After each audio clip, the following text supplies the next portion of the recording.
طيب ما هو دليلك على أنه في تهميش على المستوى السياسي والاجتماعي حتى؟ للبحث فقط، ليس عن كرامة، لتشعر بإنسانيتك يا رجل.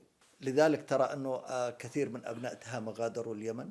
ليس هذا كلامي، هذا ردود أفعال الناس والمتابعين. هذا المشهد لا يزال الناس مصدقين فعليا إن احنا ذبحنا حمار وأكلناه. هل تذكر شيء من القصيدة؟ صلى على النبي، مسألة كبريتو. إيش يعني المسألة كبريتو؟ مسألة كبريتو خلاص، ولا حاجة.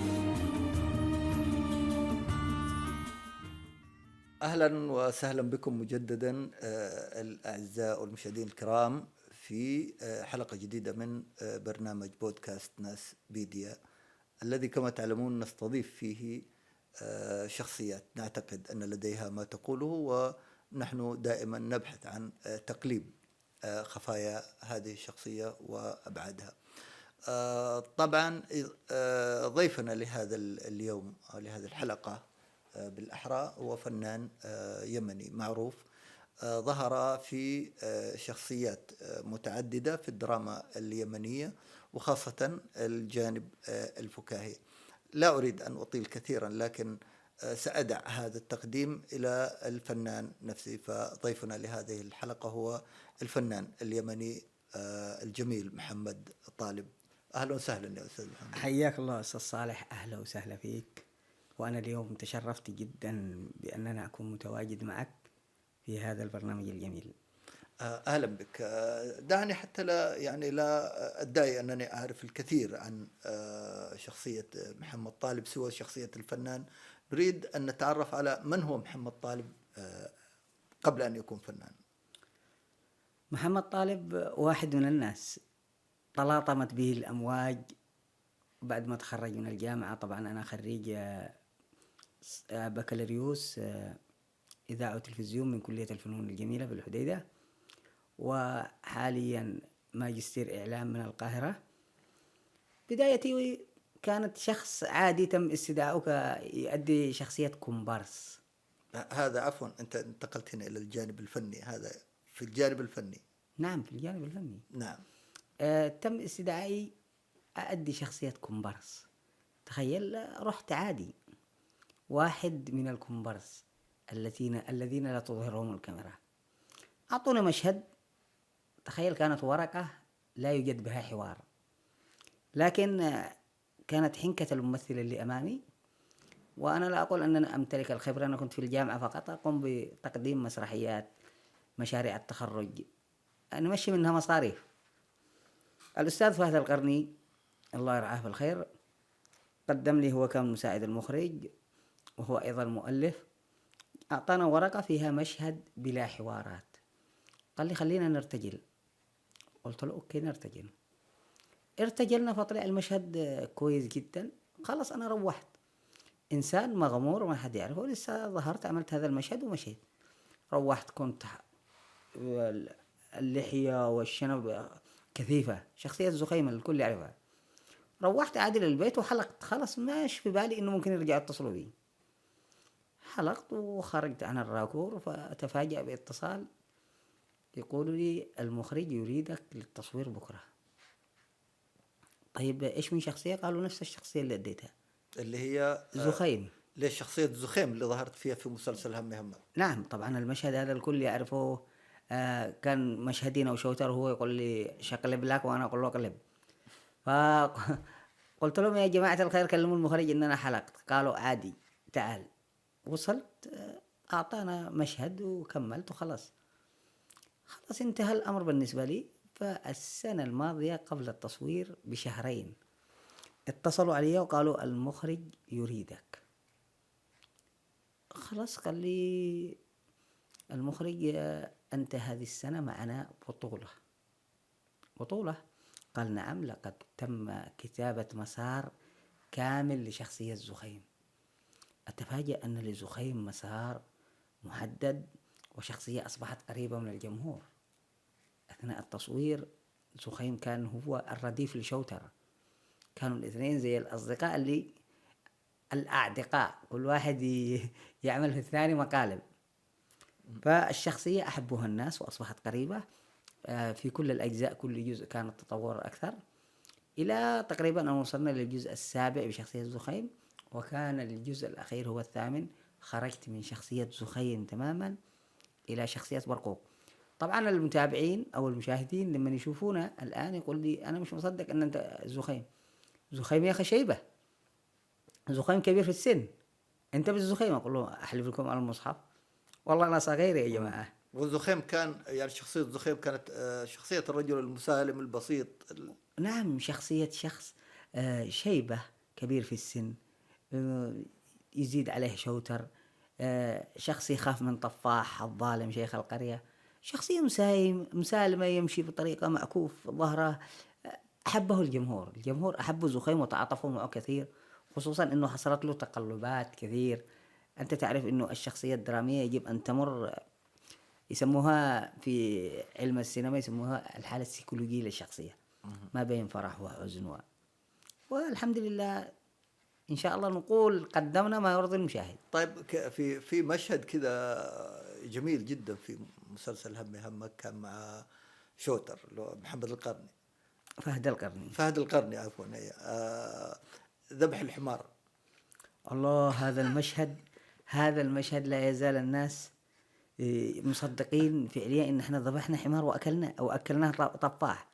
والله يا جماعه احنا ما ذبحناش، هو احنا جبنا حمار صح، انتوا شفتوا حمار، لكن في الاخير احنا اكلنا لحم عجل. لا يزال الناس يحسبوا على انه فعلا احنا اكلنا الحمار. وانا اشوف ردود افعال الناس على مواقع التواصل الاجتماعي خصوصا في التيك توك، يقول لك اكلتوا حمار. الناس الجمهور اللي لاقينا في الشارع، بالله كيف لحم الحمار؟ ايش يا اخي، احنا بشر ونجي ناكل حمار؟ كان المشهد مقنع كثير. انتقلت من شخصية زخيم إلى شخصية أكثر تعقيدا على ما يبدو، اللي هي شخصية برقوق. نعم. شوف أنا عندما قدمت شخصية برقوق، طبعا عندما قدم لي السيناريو أصبحت حاير إيش الكاركتر اللي أنا بقدم فيه برقوق. ما كان في كاركتر معين. تخيل أن أنا أتذكر أننا ليلة كاملة، إحنا طبعا نصور في مزرعة، نظل فيها شهرين نصور أو شهر ونص، ليلة كاملة وأنا أروح وأرجع أفكر إيش الكاركتر. شو هي كذا، أمشي وأفكر. تذكرت قصيدة الشاعر أحمد سليمان الشاعر التامي، قصيدته وهي المسألة كبريتو. مسكت المسألة كبريتو هذه قلت لازم تكون لزمة برقوق. وفجأة عفوا، هل تذكر شيء من القصيدة؟ اللي يقول مسألة كبريتو شهب معاكم فخطة، مفألنا يا اخواني مكحلت ابنا بزنطة. تمام. الاستاذ طبعا احمد سليمان نقدم له التحيه، شاعر جميل جدا. المهم هنا اجت معي مرحله اختراع الكاركتر يا اخي اختراعه صعب. انا كنت زخيم يتكلم ما لك يا شوتر، صلى على النبي، صلى على رسول الله. فجلست انا لازم اقدم نقيض للشخصيات زخيم اللي عرفوها الناس. فطلع معي كاركتر مالك، صلى على النبي، مسألة كبريتو. خلاص. المسألة كبريتو هذه علقت في أذهان الناس. نعم. أصبحت اللزمة الناس يرددوها كلهم. وشخصية برقوق عملت ردود أفعال ما بين الإيجابي والسلبي. أنت تعرف أصبحنا ما شاء الله إحنا مش المواطن اليمني فقط أو المشاهد اليمني فقط، حتى المشاهد العربي بشكل عام. أصبحت مواقع التواصل الاجتماعي، إحنا طبعا لدينا جمهور كبير وعريض نحترمه ونقدره، لكن أصبح الجميع يرى بأنه ناقد، خصوصا في عهد التواصل الاجتماعي الكل يرى أنه ناقد فني. هو كمشاهد يرى بعين المشاهد، لكن فجأة كل ما يكتبونه من تعليقات ومن منشورات يكتبونه بطريقة الناقد، مع أنه أساسيات النقد مختلفة عن نقد المشاهد. إحنا في الأخير عندما نقدم عمل كل همنا هو إرضاء المشاهد، لكن المشاهد لا يعرف ما هي الكواليس أو الظروف التي نمر بها أثناء التصوير، خصوصا أن شخصية زخيم أو برقوق صورت في زمن حرب. تخيل إحنا كنا نصور وفي قصف حوالينا يعني. طيب يعني أنت قدمت شخصيتين تهامية، يعني خلينا أقول إنها شخصية تهامية مسكينة أو بسيطة. نعم. يعني لا أريد وصفها بالشخصية الساذجة. وأنتم في تهامة تتحسسون من هذا الأمر وترون أن هناك مظلومية لأبناء تهامة بشكل عام. يعني كيف قدمت شخصيتين بهذا الأمر وأنت لديك موقف من الوضع؟ يعني شوف أخي العزيز، الفن أولا أنا أعتبر المسلسل همي همك، حتى وأنا اختلفت مع آراء التهامين أنفسهم، مسلسل همي همك خدم تهامة وخدم القضية وخدم اللهجة التهامية التي كانت مغمورة ولا يعرفها الناس بسبب التهميش الممنهج. وبعدين التهامي لا يشعر بتهميشه، وإنما يعيش التهميش جملة وتفصيلا. هناك تهميش ممنهج من حكموا البلد ولا زالوا يديرون المشهد السياسي في البلد، مع أنه تهامة تقدم الثروات الهائلة للجمهورية اليمنية قديما وحديثا، حتى وإن كان الجانب الآخر المسيطر عليه في ميناء الحديدة والجهة الشمالية للحديدة يديرها الحوثيون، لكن كانت ولا زالت تهامة هي الرافد الأول والرئيسي للجمهورية اليمنية بكل الثروات أو أغلب الثروات.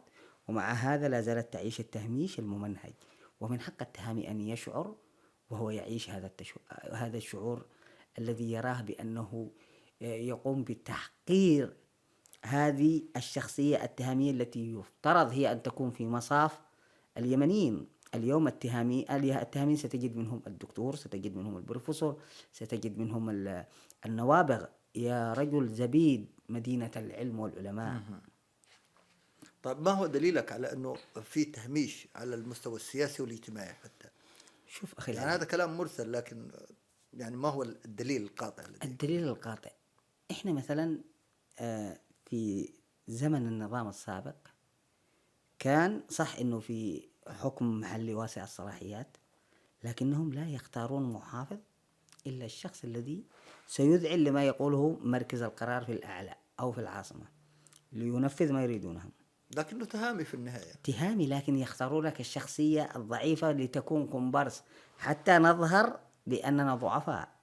لا يختار الشخصية صاحبة القرار التي بإمكانها أن تقدم قرارات تخدم أبناء المجتمع نفسه، لكن يختاروا شخصيات تنفذ ما الذي يريدونه هم في العاصمة. وأيضا حاليا الحوثيين يسيطرون الآن على تهامة، ومنها تنطلق عملياتهم العسكرية في البحر الأحمر على ميناء الحديدة، يقومون باستقبال الأسلحة من إيران. وعندك في جنوب الحديدة أو جنوب تهامة الحكومة الشرعية تقوم أيضا بتهميش التهاميين في المشهد السياسي، خصوصا أنه لدينا 8 أشخاص في المجلس الرئاسي لا يوجد بينهم تهامي واحد. الحكومة لا يوجد بينهم تهامي واحد. يتحكمون بكل شيء. على هذا أنت ترى أنه هذا يعني دليل كافي على التهميش؟ يعني كنت أتمنى أنه تتحدث عن الجانب الاقتصادي مثلا. الجانب الاقتصادي، ما الذي تريد أن أتحدث عن الجانب الاقتصادي وأنا أقول لك تهامة هي الرافد الأول لثروات اليمن؟ ماذا تريد أكثر من ذلك؟ حتى يا رجل تعرف على أن أنا شفت منشور للكاتب الصحفي فتحي بن الأزرق وهو يتحدث يقول أصبح الناس يشتروا ربع كيلو دقيق ونص كيلو دقيق، لقد وصل الناس في عدن إلى قمة التدهور الاقتصادي. فكتبت له أنت لا تعرف بأننا نعيش هذا الوضع عندما كانت الدولة مستقرة في عهد النظام السابق. كان فعلا أنا شخصيا كمحمد طالب كانت أمي ترسلني ب20 طماط، وكانت ترسلنا ب20 صيد، ب20 زيت. هذا التدهور الاقتصادي نعيشه إحنا من زمان، الذي يرون أنهم وصلوا له الآن. يعني التهامة تعتبر هي مصدر الثروة والفقراء أيضا، فيها يجتمعان نقيضان الفقر والثروة. وعلى هذا أنت ترى أنه تهامة يعني لم تأخذ حقها أبدا، لا السياسي ولا الاقتصادي أبداً. ولا زالت تعاني. يعني تهامة لم تأخذ حقها لا في السابق ولا اليوم. يا رجل حتى من فجر ثورة 26 سبتمبر هم الزرانق أبناء تهامة، ومع هذا التاريخ أو كاتب التاريخ قام باستثنائهم. وعندما درسنا وقرأنا في كتب التاريخ وجدنا أن الشخصيات التي قامت بتفجير الثورة هي شخصيات أخرى، لا أعرف ما الذي كان يريده كاتب التاريخ، ربما كان منحازا أو مناطقيا. لذلك ترى أنه كثير من أبناء تهامة غادروا اليمن. شوف، ليس الكثير، لا يزال الكثير يعيشون ويقبعون تحت خط الظلم والفقر، لأنهم لا يستطيعون الخروج. من خرج هو يعتبر من استطاع إليه سبيلا، أما الكثير لا يزالوا الآن يعانون في الداخل اليمني ويعيشون وضع مأساوي. الناس بلا رواتب في مناطق سيطرة الحوثي، ولعلمك على فكرة أغلب التهاميين يشتغلون لا يعملون في موظفين حكوميين، لأنه رغم أنه ميناء الحديدة عندنا لكن الموظفين من خارج الحديدة، مصنع إسمنت باجل عندنا لكن الموظفين والإدارة أغلبهم من خارج الحديدة من محافظات أخرى. طيب يا أستاذ محمد، احنا يعني خرجنا شوي كذا من بعد الموضوع الفني، انتقلنا إلى الجانب أوضاع تهامة وأبناء تهامة والوضع. نعود قليلا إلى الفن في اليمن. طبعا المعروف يعني على المستوى العربي أنه هناك دائما شلاليات في الفن. نعم. هذه الشلاليات تؤثر دائما على المسيرة، سواء الفنان أو على سواء الهم الفني. فعلا الشلالية موجودة، الشلالية يا رجل موجودة في كل مكان، وخصوصا حتى في الأعمال الفنية أو في المجال الفني تجد الشلالية موجودة. هذا المخرج بيجيب صديقه، هذا البطل أو النجم حيجيب صديقه اللي يعرفه، فتجد على أنه الشلالية موجودة في كل زمان ومكان وفي كل مجال. يعني يصرخ الكثير أن هناك شلالية، وأنا أؤكد ما يصرخه الكثير، فعلا توجد شلالية. الشلالية موجودة وبقوة، وخصوصا دعني أكمل لك. أنت الآن دخلت لي في موضوع الشلالية. قبل أن يأتي همك كانت هناك شلالية، بحيث أننا لا نرى في الدراما إلا لهجة واحدة وهي اللهجة الصنعانية المركزية، يعني المركزية. تخيل أن أنا كنت أسمع خطاب رئيس الجمهورية عندما يتحدث، أرى أن الممثل أيضا الذي يمثل شخصية في المسلسل يتكلم بنفس لهجة الرئيس، الوزير يتكلم بنفس لهجة الرئيس، والممثلين أيضا يتكلمون بنفس لهجة الرئيس. لكن هم جاء وكسر هذا الروتين وجعل اللهجات الأخرى تتواجد وتحضر. والشلالية مثل ما أخبرتك أؤكدها هي موجودة، ولكن ليس بكثرة. إذا كنت مبدعا ستثبت نفسك. طيب مسلسل همك اختار اللهجة التهامية والشخصية التهامية لتقديم نفسه إلى الجمهور. لا ترى أن ذلك كان مغامرة مثلا؟ هو كان مغامرة لكنها نجحت. شوف، ربما هم غامروا دون حسابة أبعاد، يعني هل سينجح هل سيفشل. هم قدموا أول مرة جزء فيه 10 حلقات باللهجة التهامي. تخيل 30 حلقة، 10 حلقات باللهجة التهامي، 10 حلقات باللهجة التعزي، 10 حلقات بلهجات متفرقة. فمن خلال 30 حلقة لم تنجح إلا 10 الحلقات اللي هي باللهجة التهامي، وهذا ما جعلهم يعملون جزء ثاني لهجة تهامي، الجزء الثالث لهجة تهامي، الجزء الرابع لهجة تهامي. كل الأجزاء تواصلت باللهجة التهامي لأنها أثبتت أنها لهجة بكر ويجب أن تكون هي لهجة الدراما في اليمن.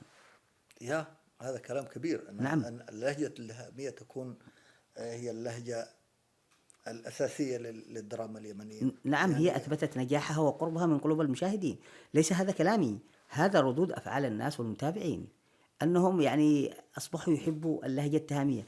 حتى لو في إعلان بسيط فقط أو حد يطلع يعمل فيديو على التيك توك أو هذا وهو يتكلم تهامي، حاليا ستجد الانتشار أسرع، لأنها مثل ما أخبرتك أنها لهجة بكر، وعندما تقدم لهجة جميلة بسيطة غير معقدة لا يوجد فيها أي عقد.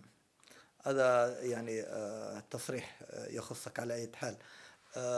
سبب آخر أو شيء آخر، يعني ما هو سبب نزوح أو خروج الفنانين من اليمن وخاصة الفنانين الكبار؟ أنا حكون معك صريح يا أستاذ. خروج أغلب الفنانين أو كبار الفنانين من اليمن، طبعا خرجوا تقريبا حوالي 60% من الفنانين بسبب أنه سيطرة الميليشيات على البلد أو أغلب البلد أصبحت جعلت من اليمن بيئة طاردة للفنانين. لا يوجد حرية رأي، لا تستطيع أن تعبر. يعني أنت كفنان لو طلعت عملت فيديو أو المسلسل لم يعجبهم سيتم اعتقالك فورا من قبل الحوثيين. نعم، من قبل الحوثيين، واعتقلوا فنانين كثير. قاموا باعتقال الفنانين، لذلك ما مع الفنان يا رجل ذهبوا إلى مواقع تصوير وأوقفوا التصوير. إحنا خلال تصويرنا للجزء الثامن من همك وصلوا وهجموا على اللوكيشن وقاموا باعتقال شخصيتين اللي هم الحسن والحسين التوأم، اعتقلوهم.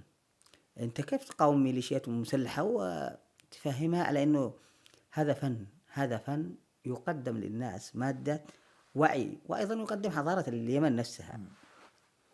وعلى هذا طبعا خرج كثير من الفنانين اليمنيين. نعم، خروجهم أنا شخصيا كمحمد طالب أنا خرجت من اليمن بعدة مراحل. خرجت، تخيل أن أنا أول مرة سافرت قارب من داخل عدن، هذا أول مرة أقول هذا الكلام، قارب من عدن إلى دولة جيبوتي، وبعد كذا سافرت من جيبوتي إلى السعودية وجلست في السعودية 2 سنين، وبعدين رجعت في القاهرة واستقريت في القاهرة، ظليت في القاهرة تقريبا 7 أعوام. لكن شعرت في لحظة من اللحظات عندما أصبحت لدي طفلين إنه يجب أن أبحث عن بلد به كرامة. نعم، دعني أستوقفك هنا قليل. علي الحجوري، الفنان علي الحجوري حبيبنا، قال في لقائه أنه خرج من اليمن للبحث عن كرامة، ومحمد طالع الآن يؤكد أو يعيد الأمر على أنه خرج من اليمن للبحث عن كرامة، ليس كذلك؟ نعم، للبحث فقط، ليس عن كرامة، لتشعر بإنسانيتك يا رجل. أنت في بلدك اليمن أو في وطننا العربي بشكل عام لا يشعر الإنسان بأنه إنسان. إذا مرضت أنت كشخص عادي، سيبك من الفنان، لا يوجد لديك تأمين صحي، ستجد نفسك فجأة يتسولون بك في مواقع التواصل الاجتماعي للبحث عن من يعالجك. يعني تخيل إنه من يتسولون بك فين؟ عندما انسرقوا ونهبوا البلد. لذلك إنك تغادر. أنا هذه لا أنصح الشباب طبعا بالهجرة غير الشرعية، لكنني أؤكد لهم أنني عندما خرجت من الوطن العربي بأكمله وجدت الإنسانية فعلا. والله إنه الإسلام الحقيقي أنا وجدته في أوروبا. أنا حاليا أعيش في ألمانيا، وجدت الإسلام الحقيقي في أوروبا وأؤكدها. نحن فقط مسلمين بالاسم، لكن في أوروبا يتعامل معك بإنسانية، لديك تأمين صحي، لديك حياة، يعاملك بإنسان إنسان.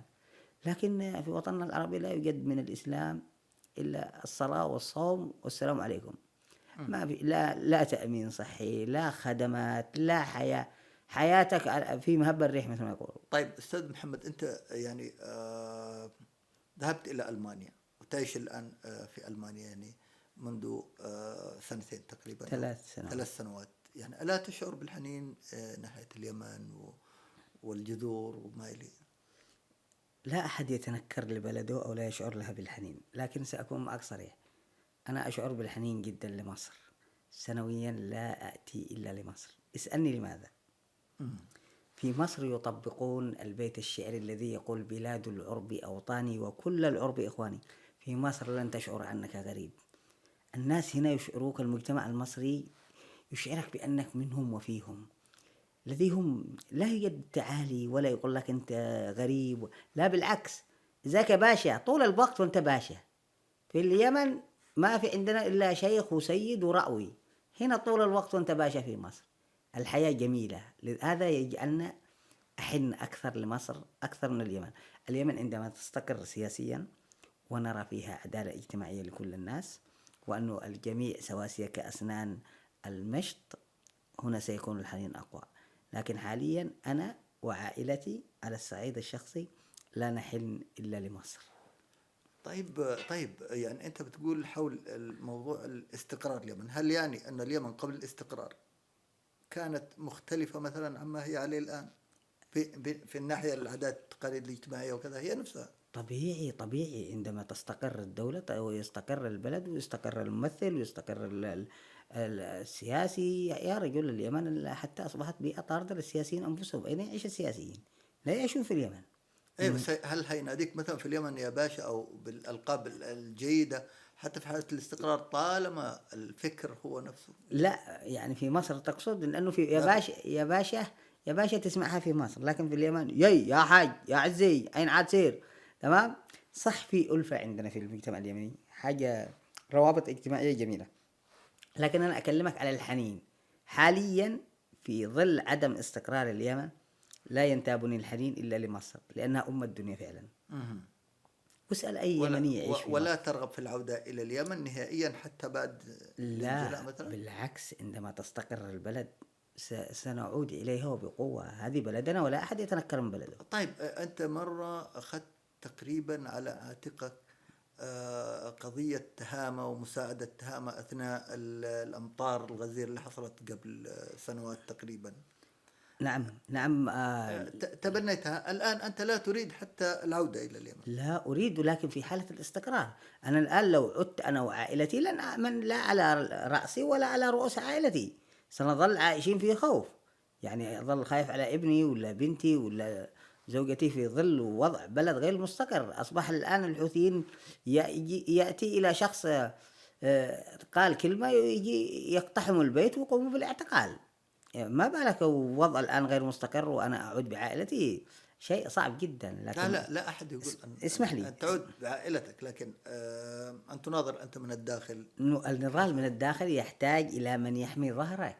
كيف تناضل من الداخل وأنت غير آمن على رأسك؟ والله إنك تروح في لحظة يا رجال بتمشي في الشارع بتجي لك رصاصة طائشة ما أنتش داري من قتلك أصلا. أو في خصوصا إنه الجميع مسلح وحالة اعتقالات. يقول لك لا إحنا في وضع حرب، خصوصا إننا من الحديدة تقبع تحت سيطرة الحوثي، والحوثي أصبح يعتقل النساء، يعتقل الرجال، يعتقل. أهم حاجة إنه يعتقل الرجال، موهوب في الاعتقال فقط.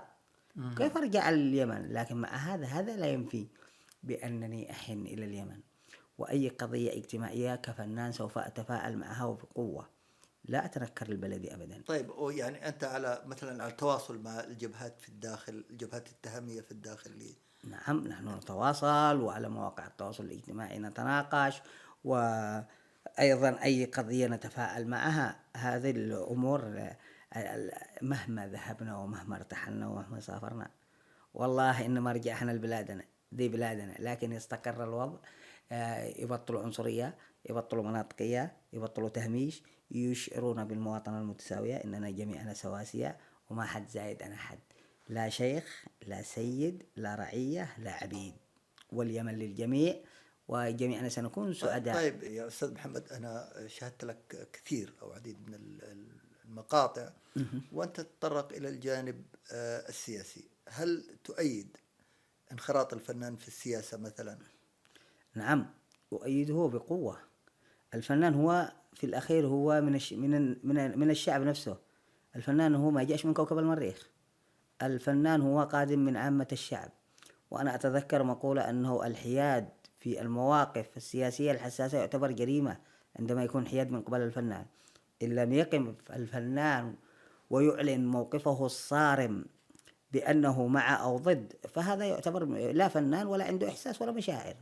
أنا أرى أنه صح أنه البعض يتخوف، لكن في الآخر يجب أن تصدح بصوتك كفنان وتقف إلى الجهة الصحيحة حتى تشعر الناس بأنك موجود وأن لديك موقف. لا تعيش مثل الجماد وخلاص. يعني أنا من رأيي أن الفنان يجب أن يكون له موقف. طيب هل حصلت مثلا لك صدامات مع سياسيين أو مع يعني ناس رافضين لهذا التوجه بالنسبة للفنان؟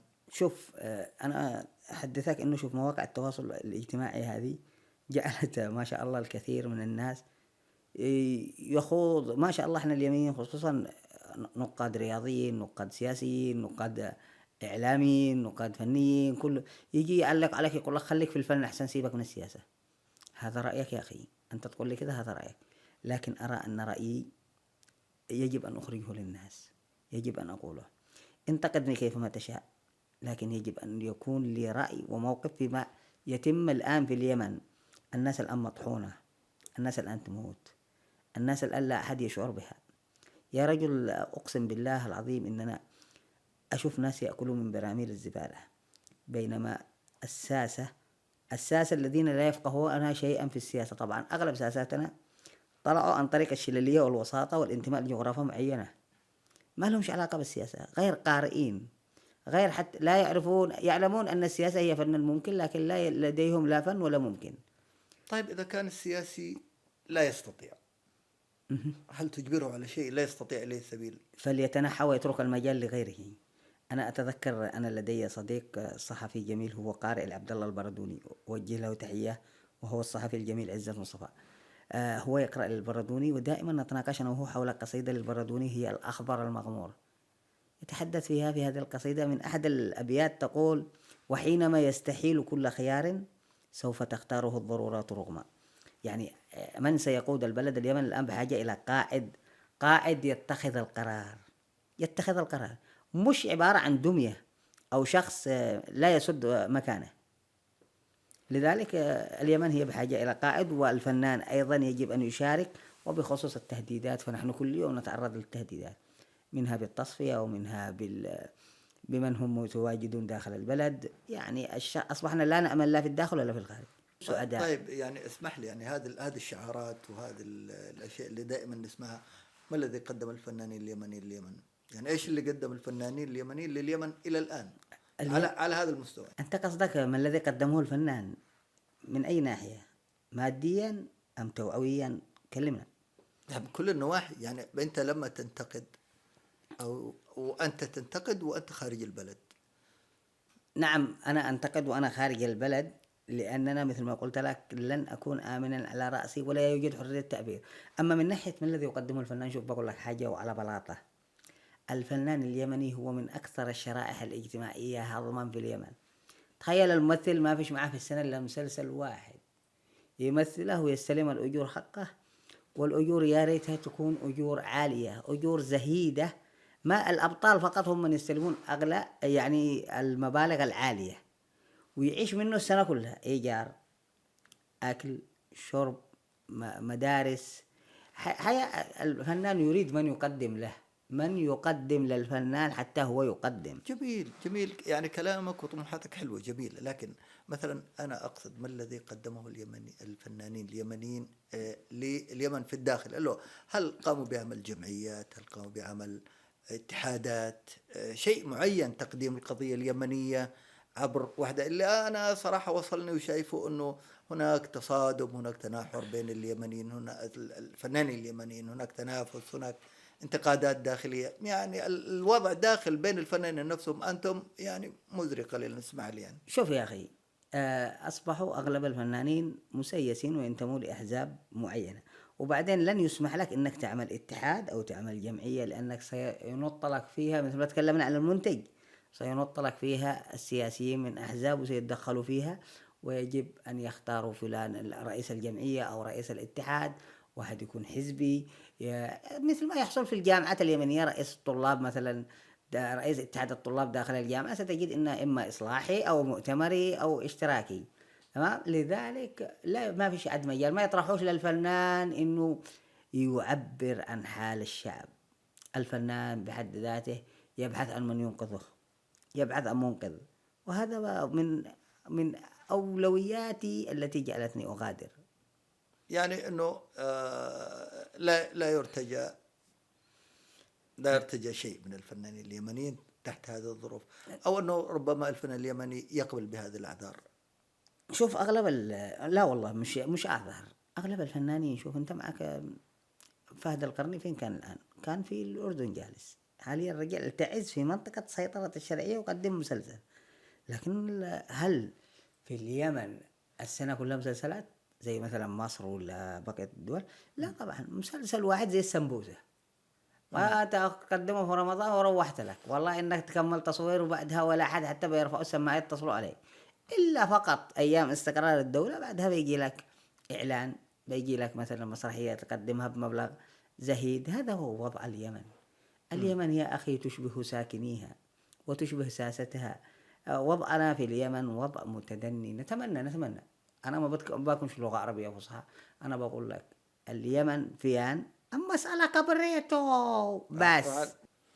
طيب جميل يا أستاذ محمد.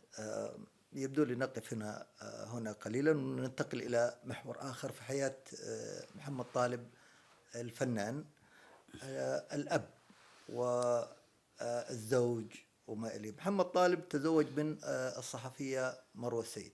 بناء على المظلومية اللي تقولها في التهامة والتهميش، أنت متزوج سيدة من عدن. هذا بحد ذاته تجسيد يعني للوحدة اليمنية، إنه أنا شمالي ومتزوج جنوبية، وخصوصا أن أبناء عدن هم ساحليون ويشبهوننا نحن أبناء الحديدة جميعا، نحن على البحر الأحمر وهم على البحر العربي، وفينا عادات وتقاليد نتشاركها بيننا. فلذلك أرى أنه أنك تتزوج من جغرافيا قريبة من جغرافيتك، مش ضروري أنه تكون من مدينتك أو من منطقتك، حتى وإن كان تباعد قريب أو اختلاف بحرين ما بين عربي وأحمر، لكن في الآخر يظل الساحلي هو رقيق دائما. أنا أقبل هذه الإجابة الدبلوماسية منك على هذا الأمر. خليني أرجع بك شوية إلى موضوع الفنون في اليمن وموضوع الدراما الفنية في اليمن. هل تعتقد أن في اليمن ما يمكن أن نقول عليه دراما فنية؟ بصراحة أولا بكون صريح وواضح معك، لا يوجد دراما في اليمن، مع احترامي للشباب وتعب الشباب وجهدهم، وخصوصا أنهم يعملون في ظروف حرب زي هذه، لكن حتى اللحظة لا يوجد دراما في اليمن. كل ما يقدم هو عبارة عن اسكتشات مرصوصة فقط من غير المتخصصين. أنت الآن عند كذا من منظور الدارس والمتعلم والناقد يرى أنه لا دراما. في السيناريو يعتمد على أنك الكاتب أو المؤلف يجب أن يغوص في أعماق الشخصية لها تحولاتها.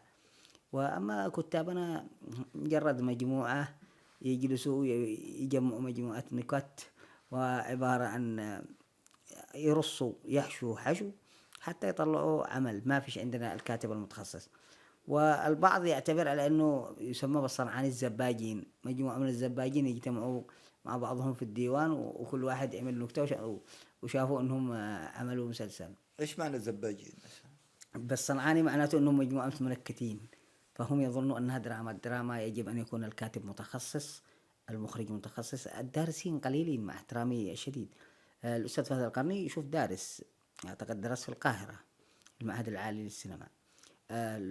الأستاذ وليد العلفي خريج كلية الفنون، رجل مخرج متمكن، لكن بعض الأعمال أصبح قلت لك مدير القناة أصبح اليوم يقدم سيناريو وحوار على أي أساس مش عارف، ربما لأنه من يحرك المشهد بالمال فقط، وربما لأنه هو من يمتلك القناة، لذلك يتدخلوا.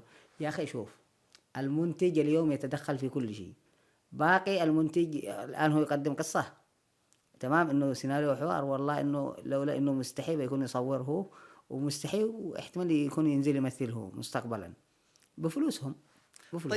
طيب إذا أنت تصف المشهد بهذا الشكل، كيف تصف نجاح مسلسل همي همك؟ همي همك كان اللبنة الأولى، والدليل إنه فهد القرني دارس. فهد القرني درس، أنا قلت لك إنه دارس في القاهرة، والمخرج فلاح الجبوري الله يرحمه بالخير هو قد رجع بلاده العراق دارس همي همك، لذلك هو كان ذو نجاح لأنه قام على مجموعة من الدارسين من سيناريو إلى إخراج، وكان قبل تدخلات المنتجين. اليوم أغلب المسلسلات التي تقدم المنتج يتدخل في كل صغيرة وكبيرة. أنا والله ما قد شفت في أي مسلسل عربي إنه يظهر الكاتب أو المؤلف السيناريو والحوار هو مدير القناة، ما قد حصلت إلا في اليمن فقط. طيب هل هذا يعني انه مسلسل همي همك ما كان فيه اجتهادات مثلا؟ اكيد كان فيه اجتهادات، كان واضح من عدد من المشاهد. نعم هذا عادي، هذا طبيعي انك انت كممثل تاخذ النص وتقرا وتضيف القفشات، طبيعي. لكن انا ارى انه في بعض السلبيات في همي همك. احنا مثلا من المعروف على انك انت كي تدخل في عمق الشخصيه لازم تقرا النص كامل. احنا في همي همك ما كانش عندنا هذا الكلام، كان توصل انت بتصور الاول مشهد اللي هو اخر مشهد من المسلسل يعني اخذت اخر مشهد يقول لك بكره المشهد رقم 250 بتصوره، اصور اخر مشهد للشخصيه اللي بقدمها وانا اساسا مش عارف اي شيء عن الشخصيه، لا يقدم لنا سيناريو كامل. ما مرت بالتحولات السابقه أيوة. للمشهد هذا، تحولات الشخصيه يعني ما تقمصت الشخصيه، ما عرفتهاش.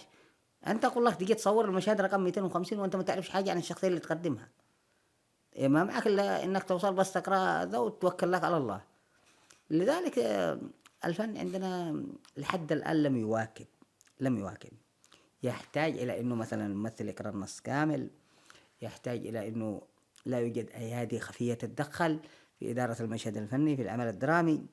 هذه مقومات كثيرة. شو انظر إلى الدراما المصرية ما شاء الله كيف متقدمة، انظر إلى الدراما السورية، واليوم الدراما الخليجية، السعودية والكويتية. الكويتية كانت متقدمة من قبل، والسعودية الآن أصبحت لأنه في إنتاج ضخم وهائل يضخ، والمسلسلات اليوم كبيرة وأصبحت عربية تشاهد.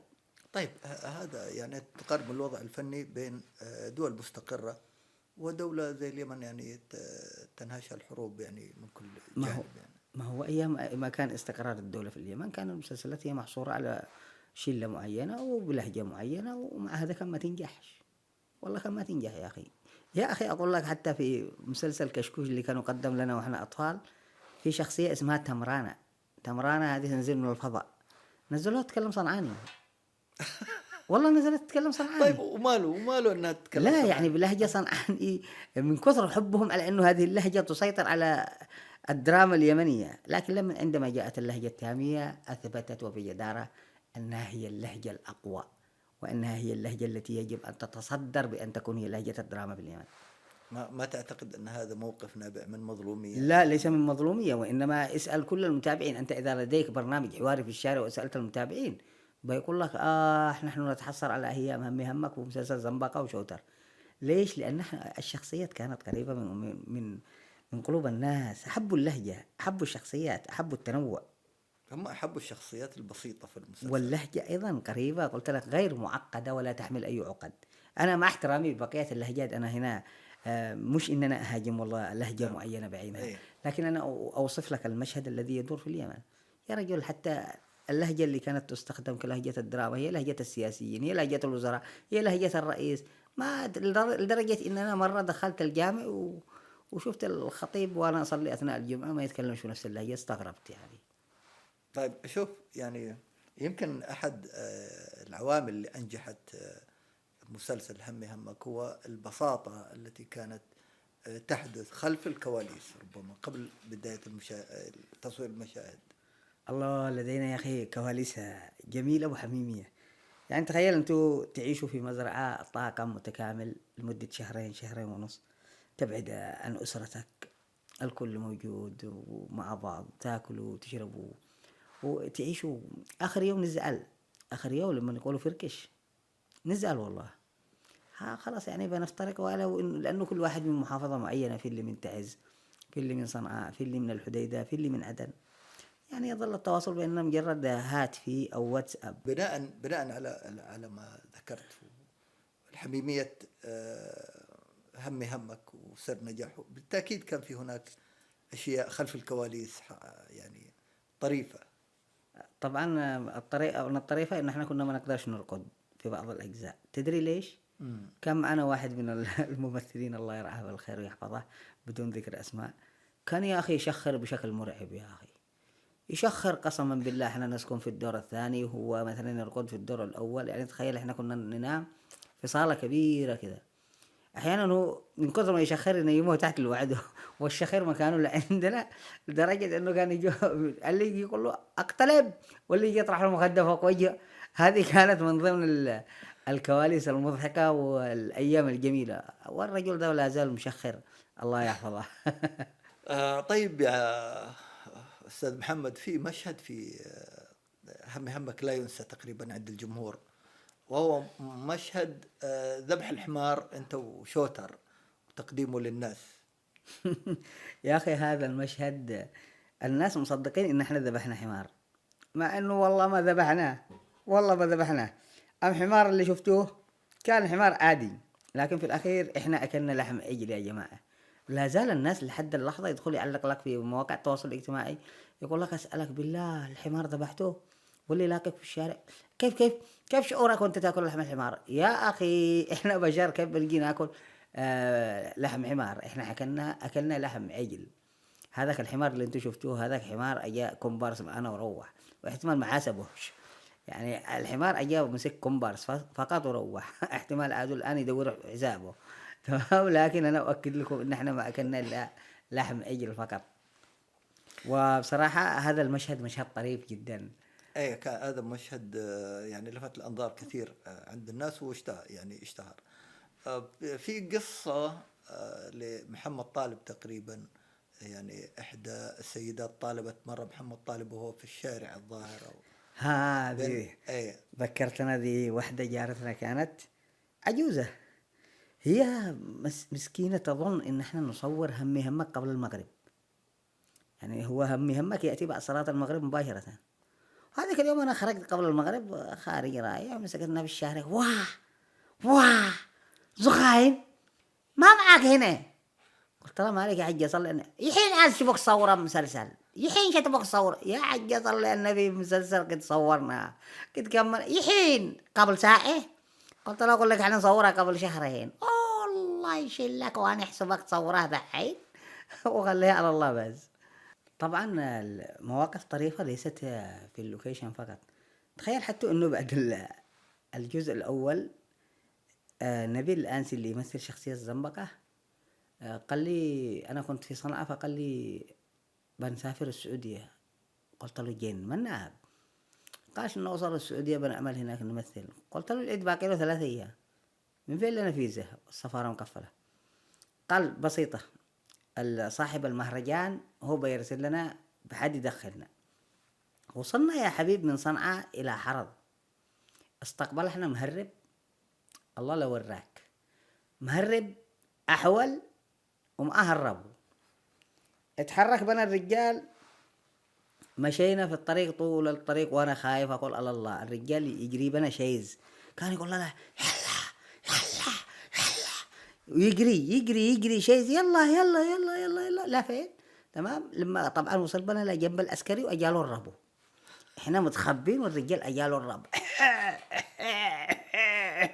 كان العسكري يقول ابو يمن حجيبك، يعني حجيبك اجيبك، والرجال اشتغل عنده الربو. قلت ضغطوا له قلم زرار.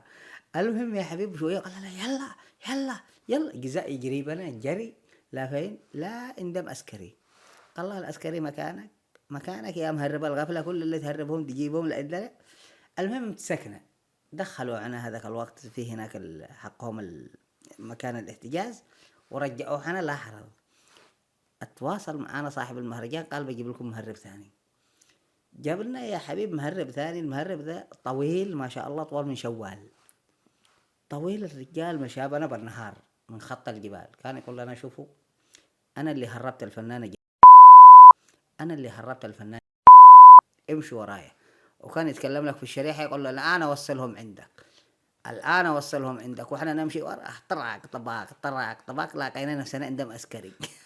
أنت تتكلم معاه من أنا الآن أوصلهم عندك. هو على أساس إنه يكلم صاحب المهرجان. الرجال طلع أخجف، عاد يدور من هربه. وصل عند العسكري ومتسكنه، وعامل فيها محترف ولا محترف ذا ولا حاجة. كان يقول الآن وإحنا عندك، والآن وإحنا عندك شوية، لكن نفسنا عند العسكري طيب ومتسكنه. ما عاد دخلتوا يعني والله جلسنا في مكان الاحتجاز، وأجا واحد طبعا اللي يعمل المهرجان كان رجل له يعرف معارف وهذا واصل يعني. أيوة، أجا خرجنا ومشت الأمور وعملنا المهرجان. بصراحة الناس طيبين هناك وأنيقين وراقين جدا، لكن هذه كانت مواقف طريفة أنا ما بنساهاش أبدا. طيب رجعتوا بعدها لليمن؟ أيوة، وفين بنرجع؟ وكان مدغشقر. تهريب، لا كان برضو تهريب صح؟ لا طبعا الرجعة الرجل ساعدونا وخرجونا للمنفذ بطريقة جميلة. تهريب برضو يعني تهريب لكن بطريقة أنيقة كانت. طيب عودتك كانت طريقة لابسة كرفتة أحسن طيب. من الأول. طيب عودتك للسعودية مرة ثانية بعد أثناء الأزمة أو بعد الأزمة اليمنية أو الحرب اليمنية. هذه هربت بطريقة رسمية. كيف؟ عادي حصلت فيزا حكومية ودخلت طبيعي ومشت الأمور. كنا نعمل مهرجانات والحمد لله يعني كان الأمور طيبة وكويسة. السعودية جميلة وأهلها جميلين، والانتقال لمصر كان بصراحة يعني أجمل. لما دخلت السعودية من كان يعني في استقبالك هناك؟ كان استقبالي طبعا لا أنسى علي الحجوري أجالي لام خميس مشيط معهم سيارة ذيك اللي تركل طباق معها سيارة جميلة. أجالي لا خميس مشيط وشلنا وودانا وصلنا لجيزان. وجلسنا أنا وألي نعمل مهرجانات، وكان معنا واحد شخص سعودي اسمه عباس، تحياتي له أيضا. يعني أيام جميلة كنا نروح نعمل مهرجانات ومعانا جمهور جميل وعريق في جيزان وفي خميس مشيط وفي الدرب وفي أبو أريش والأحد وصامتة، ناس جمهور كبير. لكن أنا ما انساش قصة مهربا محول. من الآن أقول لكم عندما تحب إنك تتهرب لا تتهرب لا مهرب عول ولا مأهرب، لأن هذا شيء يوديك لمعسكري. طيب، قصة مرضك في الرياض أو قصة تعرضك هذيك تعرضت لوعكة صحية بسبب القلق. هذيك قلقت جدا، وبعدها الحمد لله انتقلت للقاهرة للعلاج في القاهرة كيف وتجاوزت. حدثت الأمور فيه؟ لأنها كانت بشكل مفاجئ. أيوة، كان يوم العيد. يوم العيد تغديت، وبعد ما تغديت فجأة تعبت وتم إسعافي، ما صحيت إلا بعد فترة. كانت عبارة هذه عن قصة مأساوية، أنا ما أحبش أخوض فيها دائما، لكن أنا أحب أن أنا اليوم شخص جديد وحياتي جديدة. الحمد لله كتب لي الله أمر جديد، والحمد لله كل شيء كويس. ولا كذلك حبيبي يا أستاذ. وعلى فكرة إيش يعني المسألة كبريتو؟ مسألة كبريتو يعني ما فيش حاجة سابرة، مسألة كبريتو خلاص ولا حاجة. ويبدو لي أنه في نهاية هذا اللقاء نقول مسألة كبريتو. اسمح لي طبعا، إذا كنا وصلنا إلى نهاية اللقاء، اسمح لي أن أقدم تحية خاصة تفضل. خاصة في هذا اللقاء. أولا قبل كل شيء لك أنت كأستاذ صالح، وأيضا لوالدتي الجميلة حفظها الله، ولزوجتي مروى، ولأولادي عز وغنى الذين يستحقون مني كل الحب. وأيضا لا أنسى الجمهور الكبير والعريق، ونتمنى أن تعود بلدنا.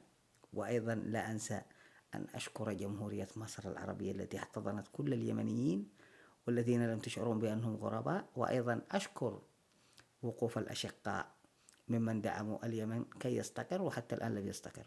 وشكرا جزيلا. إذن في نهاية هذا اللقاء لا يسعنا إلا أن نشكركم أولا، ونشكر أيضا ضيفنا الأستاذ والفنان محمد طالب على هذا اللقاء. أهلا وسهلا. شكرا جزيلا يا أستاذ صالح.